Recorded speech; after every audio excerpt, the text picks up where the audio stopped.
एखाद्या व्यक्तीने आत्महत्या केलेली असेल तर त्यावेळेला मरते समयी त्या व्यक्तीची मनस्थिती कशी असेल? अर्थातच ती निराश, हताश झालेली असणार, जीवनात काही अर्थ वाटत नाही असं वाटलेलं असणार आणि त्या मनोदशेत तिने तो प्रयत्न केलेला असणार. अर्थातच तिची मनस्थिती अत्यंत खराब अशा प्रकारची असल्यामुळे, अत्यंत वाईट अशी असल्यामुळे त्या व्यक्तीचा पुढचा प्रवासही अर्थातच खडतर होणार आहे, हे लक्षात घेऊया.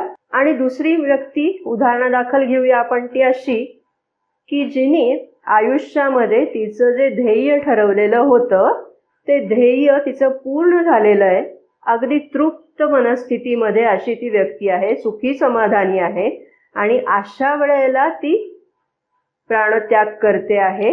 अशा वेळेला त्या व्यक्तीची मनस्थिती चांगली आहे.